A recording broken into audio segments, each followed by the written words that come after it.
उनकी face look मिलती थी, पहले मैं हेल्दी थी ना, तो इसलिए मुझे काफ़ी उनकी वजह से अरूज मिला।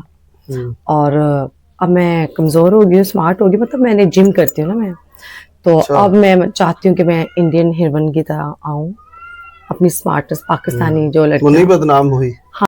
अस्सलाम वालेकुम नाजरीन, आपका दोस्त, आपका होस्ट, आपका मेज़बान अली आब्दी हाज़िर खिदमत है। और आज आप मौजूद हैं, जैसे कि आपको पता है कि ईद करीब करीब है और ईद का जश्न जो है वो बहुत जल्द शुरू होने वाला है। और उसके साथ साथ जैसे लोग तमाम ईद को महसूस करते हैं, इस्तकबाल की तैयारियां करते हैं, शॉपिंग्स करते हैं और अपने फैमिली के साथ ख़रीदारियों पर निकल जाते हैं, बाज़ारों में रश हो जाता है, ट्रैफिक जैम हो जाती है, उसी तरह हमारी शोबिज़ इंडस्ट्री भी, फिल्म हो, टीवी हो, थिएटर हो, मॉडलिंग हो, सिंगिंग हो, वो मेल हैं या फीमेल हैं, वो भी ऐसे ही अपनी अपनी फैमिलीज़ के साथ जाते हैं, शॉपिंग्स करते हैं। और इसी दौरान हमारी मॉडल, एक्ट्रेस जो कि काफ़ी अरसे से गायब थी, आज उनसे पूछेंगे कि वो कहाँ चली जाती हैं। हमारे साथ मौजूद हैं दुआ चौधरी। अस्सलाम वालेकुम। वालेकुम सलाम। क्या हाल है? मैं तो ठीक हूँ। कैसे ईद की तैयारियां शुरू हो गई? अल्हम्दुलिल्लाह, ईद की तैयारियां हैं। सबसे पहले तो हम लोग, सबसे पहले तो ये बताइए, सॉरी से भी पूछते हैं आपसे बात, ये बताइए कि आपकी एक फिल्म हिट होने लगती है और पता लगता है आप कहीं गायब हो गई, ये क्या है? मुझे पता था आप यही पूछेंगे। बस मैं भी ना, इंडिया का जो आमिर खान है ना, वो साल में एक बार मूवी करता है, तो मैंने भी सोचा एक मूवी करके गायब हो जाऊं। अच्छा अच्छा, उधर तो आमिर खान है, इधर दुआ चौधरी। आप जैसे लोगों ने हमें दुआ चौधरी बनाया। थैंक यू, आपका हाँ शुक्रिया। तो क्या है वो हिट होनी है? पहले आप मेहनत करती हैं सारा साल, 6 महीने, 8 महीने, 10 महीने, और एक फिल्म कंप्लीट हो जाती है, उसके गाने हिट हो जाते हैं और गाना हिट होता है और वो देख रहे होते हैं कि ये आर्टिस्ट कौन सी है जिसने पिक्चराइज किया था ये गाना, और वो मंजर आम से नजर ही नहीं आती, गायब ही हो जाती है। बस कोई हीरो आता है, वो हीरोइन उठा चुरा कर ले जाता है, इसलिए मैं भी गायब हो जाती हूँ। तो वो हीरो एक ही है या हीरो फिर बदलता रहता है? अभी तक तो नहीं बदला। तो कहाँ चली गई थी? बस मैं सऊदी चली गई थी। अच्छा। और अब मैं फिर आ गई हूँ और इंशाल्लाह ईद सुना है कि फिर अब ब्लॉकबस्टर करने जा रही हैं कोई ईद के बाद? शायद धमाका बोलने वाली। अब बताइए कि ईद कैसे मना रही हैं? ईद सबसे पहले तो मैं अपनी अम्मी जान के साथ मना रही हूँ, मुझे बहुत अच्छा लगेगा। और अम्मी के साथ, फैमिली के साथ शॉपिंग कर रहे हैं हम लोग। डेली शॉपिंग हो रही है हमारी माशाल्लाह, कभी सिस्टर बच्चों के लिए, कभी किसी के लिए, कभी किसी लिए, रिश्तेदारों के लिए, और जो हमारे दोस्त हैं जो नहीं शॉपिंग कर सकते उनके लिए। बड़ा मजा आ रहा है। अभी तक मैंने अपनी शॉपिंग नहीं की, बस रमजान की शॉपिंग की है। ऐसे तो बड़ा कलरफुल, आज तो भी तो ईद आ गई है और आपने आज ही पहले दिन ही ईद के ये बड़ा अच्छा सूट पहन लिया। क्योंकि मैंने ना अब शलवार कहाँ से चॉइस की है ये आप? ये मेरी छोटी सिस्टर मेरे लिए ड्रेस बनाती है। ऐसे कहाँ से पहनती हैं? मैं ज्यादा लाइमलाइट के पहनती हूँ, काफी ब्रांड। खाड़ी, बरदा। हाँ, खाड़ी। तो सऊदीया में कौन सा ब्रांड चूज किया? वहां पे तो मेरी अलमारियां देखें, बाय बाय बाय बाय, बस बाहर बाया, घर में बाया, कुछ भी पहने या बाया पहनना है बस। तो कहाँ कहाँ गई? मदीना, मक्का और जद्दा के अलावा और कहाँ, किस किस शहर घूमी पूरे सऊदीया में? माशाल्लाह बस वहाँ पे ज़ियारतें करते रहे और मदीने के अंदर रहे हैं, बड़ी ठंडी ठंडी हवाओं में, बड़ा सुकून रहा। रात तो बड़ी अच्छी होती है, प्लेजेंट। दिन गर्म होता है, रात अच्छी होती है, ठंडी होती है। मुझे पता ही नहीं चला, मैं वहाँ पे भी घर के अंदर ही रहती थी। अच्छा अच्छा। और बाकी ये बताएं कि वो क्या ब्लॉकबस्टर करने जा रही हैं? सुना है कि ईद के बाद फिर आप इन हो रही हैं। हाँ जी, कोई नया प्रोजेक्ट करने जा रही हैं? जी अल्हम्दुलिल्लाह, क्योंकि मैं करने के बाद बताती हूँ। अच्छा, एक टाइम था आपको किस्मत बेग 2 भी कहते थे, तो क्या अभी भी वो लोग हैं जो किस्मत बेग को ढूंढ रहे हैं? 2 को 1 तो पता नहीं, अल्लाह को प्यारी होगी, अच्छी जगह है वो, अच्छी खातून थी। और आप किस्मत बेग 2 कहते थे और किस्मत बेग 2 भी गायब हो जाती है, एकदम फिर आ जाती है। क्या है इसमें? कोई राज तो बताएं हमें भी, क्योंकि हमारे नाज़रीन पूछना चाहते हैं। इस हमारी इंडस्ट्री को टैलेंटेड लोगों की ज़रूरत है। माशाल्लाह मुझे उनके, अल्लाह ने ज़िंदगी दे, जन्नत में घर दे। उनके बाद उनकी फेस लुक मिलती थी, पहले मैं हेल्दी थी ना, तो इसलिए मुझे काफ़ी उनकी वजह से अरूज मिला। और अब मैं कमज़ोर हो गई हूँ, स्मार्ट हो गई, मतलब मैंने जिम करती हूँ ना मैं, तो अब मैं चाहती हूँ कि मैं इंडियन हीरोइन की तरह आऊँ, अपनी स्मार्टेस्ट पाकिस्तानी जो लड़की। मुन्नी बदनाम हुई। हाँ जी, मुन्नी बदनाम हुई। तो मैं अच्छी स्टोरी लेकर आना चाहती हूँ, इस फैमिली स्टोरी। लेकिन उसकी फिजिक तो आज भी उसकी सुपर क्लास है। हाँ जी, ऐसे ही है। हमारी पाकिस्तानी लड़कियां अपनी केयर नहीं ना करती, वो फैमिली में उलझ जाती हैं। तो अभी एक और टॉपिक बड़ा आर्ट चल रहा है कि ये एक जंग शुरू हो गई है और दुबई मस्कत बहरीन बंद हो गया और लड़कियां अब जिम की तरफ आ गई हैं और दुबई सब फ्लाइटें बंद। ये क्या करेंगी अब लड़कियां? तो बड़ा ही पूरे दुनिया को तो माशी बुरहान आया ही है। हमारी जो दुबई ग्रुप है उनको उन पे भी माशी बुरहान आ गया है। यही करेंगे, जिम में जाने के लिए भी पैसे चाहिए, तो इसलिए वो जिम भी नहीं जाएंगी, घर में रह के स्मार्ट हो जाएंगी टेंशन से। बाकी अल्लाह पाक बेहतर करे, हर मुल्क को अपने ज़मान में रखे अल्लाह पाक। कोई फेवरेट बताइए अपना, लाइफ को आपने हर बंदे का कोई ना कोई आइडियल होता है। आपका पाकिस्तान जो लॉलीवुड इंडस्ट्री है उसमें कौन सा फेवरेट था, इसको देख के आपने डांस सीखा, इसको देख के एक्टिंग शुरू की, या उसको देख के कहती थी कि मैं भी आऊँ फिल्म में या टीवी पे या थिएटर पे?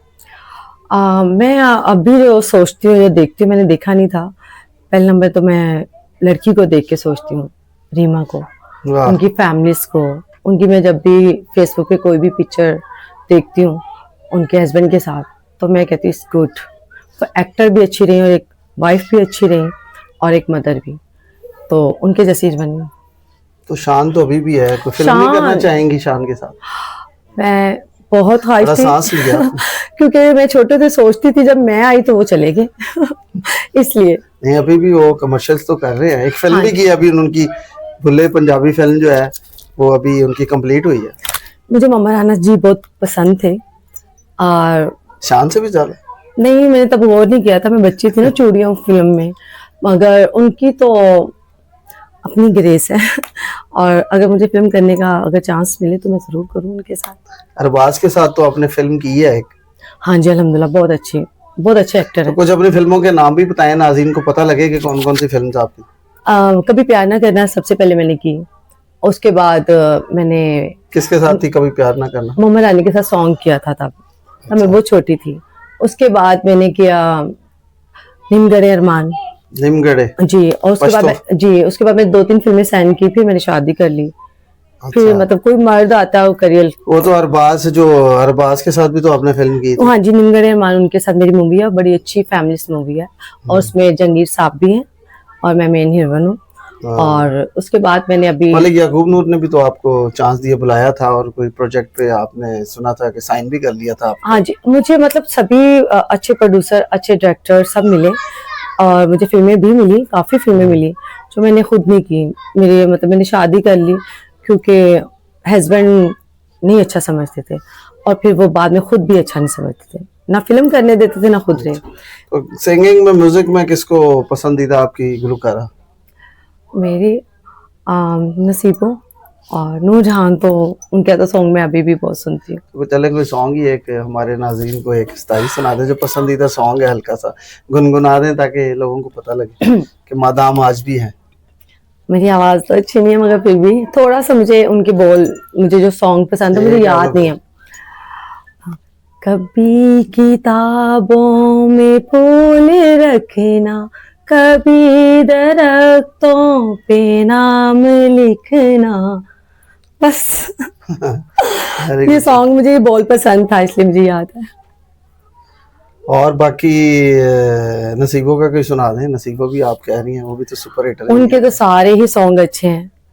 मिलती है माया एक बार जिंदगी, हंस के गुजार साढ़े नाल जिंदगी, अच्छा सॉन्ग है उनका। उनके सॉन्ग तो सारे ही अच्छे हैं। तो ख्वाबों का शहजादा अब जो आया है ये परमानेंट है, सऊदीया वाला? अल्हम्दुलिल्लाह। सऊदीया में तो रियाल चलते हैं।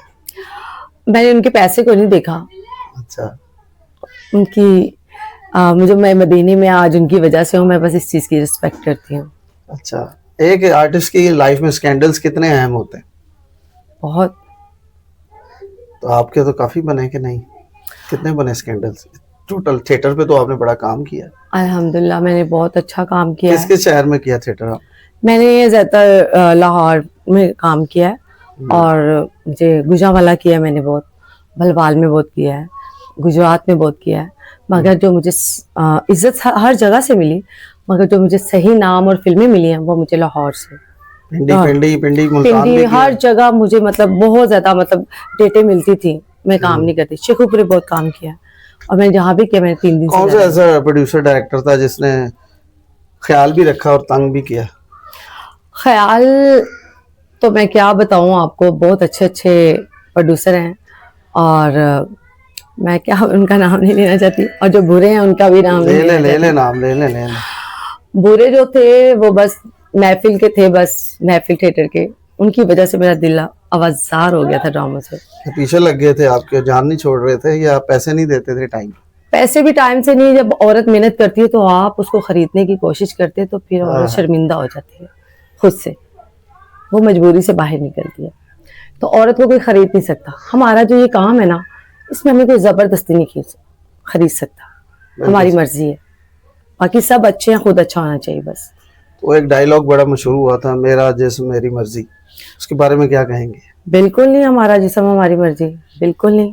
हमारे रब की जो मर्जी है, जो हमारे दीन की मर्जी है, हम उसकी मर्जी पे हैं। बाकी हमारी मजबूरी है, हम इस फील्ड में अल्लाह से माफ़ी मांगते हैं, माफ़ करने वाला अल्लाह बस। तो नमाज और जिम के अलावा, पढ़ाई के, एक्टिंग के अलावा कैसे अपने फैमिली को मिल लेती हैं? फैमिली को मिलना है तो टाइम बड़ा कम होता है। मैं मतलब ज़्यादातर फैमिली को टाइम देती हूँ और अपनी नमाज को टाइम देती हूँ, और मतलब मुझे खाना शाना बनाने का बहुत शौक है। क्या अच्छा बनाती हैं? मैं सभी खाने अच्छे जो लोग अच्छा जो खा लेते हैं लोगों को बताएं। सभी वो नहीं इस तरह तो सब ये कहती है, एक आध चीज होती है, दो चीजें जो लेडीज मेरे घर में मेरे हाथ के बोंग पाई बहुत मशहूर है। अच्छा। और बिरयानी बहुत मशहूर है। कब खिला रही हूँ? जब आप खिलाए भी थे आपको। नहीं, ये आज आपने ये ईद वाले दिन, आज ईद का पहला दिन हमने आपको कैप्चर कर लिया और काफी कुछ आपने हमारी आवभगत की। तो कैसा दिन स्पेंड करती हैं ईद का पहला दिन? पहला दिन ये होता है कि अपनी फैमिली के साथ और अपने वालिद साहब को मिस करती हूँ, अपने भाई को मिस करती हूँ, और उसके बाद बच्चों को, मेरा बेटा और बेटी है माशाल्लाह से, उनको, भाई के बच्चे जो उनसे, वो भी मेरे बच्चे हैं, उनको वालदा भी है आपकी? वालदा तो बस, वालदा तो जान है, जिगर है हमारा, जिंदगी है। सही। बस मैं कहती दुनिया की हर चीज इधर उधर हो जाए, वालदा। तो आप पूरी मेहनत एक दफा कर लेना, मेरा ख्याल है। अब एक दफा जब आप आ जाए, अभी तो जरूरत है टैलेंट की, टैलेंट कम है, और जो टैलेंट है वो कहीं चला गया, क्योंकि काम कम होने की वजह से टैलेंट भी डिस्टर्ब हुआ, बेरोजगारी हो गई। म्यूजिशियंस की जहाँ बेरोजगारी हुई म्यूजिक इंडस्ट्री के अंदर, वहाँ हमारे आर्टिस्ट भी जो मेल फीमेल थे, ड्रामे कम हो गए, बड़ा सिलेक्शन हो गया। उस्मा बुखारी जी और पंजाब हुकूमत ने बड़ी अच्छी SOPs के तहत जो है अब ड्रामाज हो रहे हैं। हाँ जी, हाँ जी, ऐसा ही है। और पायल भी पहनने पे पाबंदी है। हाँ जी, तभी मैंने सोचा कि अब काम करना चाहिए, क्योंकि मेरे कुछ ख्वाब है। तो आपका क्या ख्याल है कि ये जो अज़मा बुखारी का स्टेप है और मरियम नवाज शरीफ का पंजाब हुकूमत के हवाले से, क्या आप देखती हैं? अच्छा है इनका, मरियम नवाज ने बिल्कुल अच्छा किया। बस मैं ये कहती हूँ कि फाशी खत्म होनी चाहिए थिएटर से। हाँ जी, बिल्कुल बिल्कुल। देखिए, औरत मजबूरी से बाहर निकलती है, उसे किसी और की मजबूरी की वजह से। हर लड़की खराब नहीं होती, बिल्कुल नहीं। स्टेज की लोग समझते शो बिजनेस की लड़की खराब होती, बिल्कुल नहीं। आप देखें, इनको थोड़ी सी इज्जत मिलती है, वो बैठ जाती हैं। अगर वो खराब हो, कभी दौलत पैसा देके कभी ना। अब लोग घरे बंद पिंजरे में तो हर कोई ठीक रहता है, ठीक है। हम तो उड़ने वाला पिंजरा, फिर भी हम कैद रहते हैं, क्योंकि हमें 2 रोटी से हम खुश हो जाते हैं, क्योंकि हमें इज्जत चाहिए होती है। तो हमें अगर स्टेज पे भी इज्जत मिलेगी तो हमें अच्छा लगेगा। सही। तो सियासत में नहीं दिलचस्पी, यानी सोचा कभी मैं काउंसलर या चेयरमैन के इलेक्शन पे खड़ी हूँ? मुझे बहुत शौक है, बस जब इनके इलेक्शन खत्म होते हैं ना, उसके बाद जब पकड़ते हैं ना, उससे अपनी इज्जत से डर लगता है। वोट नहीं कभी कास्ट किया? हाँ जी, किया है। आपका तो वोट लाहौर में ही है, मेरा। जी जी है। सही। तो अब ईद के लिए भी कोई मैसेज दे दें हमारे नाज़रीन को कि ईद कैसे मनाएं और अपने इर्द गिर्द के लोगों का ख्याल रखें, जो कि काम जिनकी नहीं पोजीशन, जो इस पोजीशन में नहीं है कि ईद मना सके। महंगाई आपके सामने, कल हमारी हुकूमत ने एक इतना बड़ा बम गिरा दिया लोगों पे, 55 रुपए पेट्रोल जो है महंगा हो गया, जिससे ओवरऑल सब चीज़ों में जो है, जब पेट्रोल महंगा होता है तो हर चीज़ महंगी हो जाती है। तो कैसे ईद मनाएंगे लोग जो बेचारे काम जो है बहुत नीचे लोअर मिडिल क्लास है या लोअर क्लास है, जो गुर्बत की लाइन से नीचे ज़िंदगी बसर कर रहे हैं, तो पहले ही पिस रहे थे, तो ये और पिसेंगे। आप क्या कहेंगे नाज़रीन को, हुकूमत को भी कुछ मैसेज देना चाहेंगी कि इन लोगों का कैसे ख्याल रखा जाए और कैसे प्राइसेस को कंट्रोल किया? मैं तो बस यही कहूँगी मरीम नवाज जी को कि वो जो गरीब है ना, उनकी हेल्प करें। बड़ी बड़ी लड़कियां, बड़े बड़े लोग मजबूर हैं, कोई खुदकशी कर रहा है, मैंने अभी जो देखा है, इतने इतने अमीर लोग, करोड़पति लोग खुदकशी कर रहे हैं गुर्बत की वजह से, कोई बिल पे नहीं कर रहा, कोई बिजनेस में लॉस हो गया है। तो मैं यही कहूंगी कि इनके गरीबों के लिए कुछ ऐसी जॉब ढूंढी जाए। कोई लड़की भी आर्टिस्ट ना बने, कोई भी लड़की बाहर ना निकले, इज्जत से जॉब करे, मर्द भी करे, मियाँ भी मिलके आपस में एक दूसरे के साथ हेल्प करें। उनके लिए कुछ ऐसी चीज बननी चाहिए कि वो अपने बच्चे इज्जत से पाल सकें। ठीक है। और ईद का कोई मैसेज दे दीजिए नाज़रीन को। ईद बस यही है कि गरीबों के साथ आप कुछ दे नहीं सकते, अपनों को, गरीबों को, अपने हमसाओं को उनके साथ हंस के बोलें, उन्हें मोहब्बत दें, उनके साथ उन्हें हिम्मत दें और अपने हस्बैंड के साथ अच्छा चलें। उन्हें ये नहीं कि दौलत पैसे के लिए गुर्बत आ गई तो ईद वाले दिन झगड़ा करना है, ऐसा नहीं। बस अल्हम्दुलिल्लाह करें, उन्हें हौसला दे कि मैं आपके साथ हूँ, अप्रिशिएट करें कि हम दोनों खुश हैं, गुर्बत की ऐसी की तैसी। बस ठीक है नाज़रीन, बहुत मज़े की और बहुत खरी खरी बातें आपने दुआ चौधरी के ज़बान से सुनी और हमारी दुआएं भी इनके साथ हैं। बहुत शुक्रिया, आपने हमारे चैनल को टाइम दिया। हमें बड़ा बिजी डे आज ईद का है। ऐसे ही था, और फैमिली सारी वेट कर रही है। चले, बहुत मेहरबानी आपकी, थैंक यू, बहुत शुक्रिया। फिर मिलेंगे नाज़रीन। अपने मेज़बान अली आब्दी को और हमारी जो मेहमान थी दुआ चौधरी को इजाज़त दीजिए। हमारे सबसे अहम बात, हमारे चैनल को सब्सक्राइब, लाइक करना ना भूलिएगा, बेल आइकन का बटन ज़रूर दबाइएगा और इसको सिर्फ देखना नहीं, इसको शेयर भी करना है और कमेंट सेक्शन में भी बताइए कि हम अपने आप की बेहतरी कैसे कर सकते हैं। अल्लाह हाफ़िज़।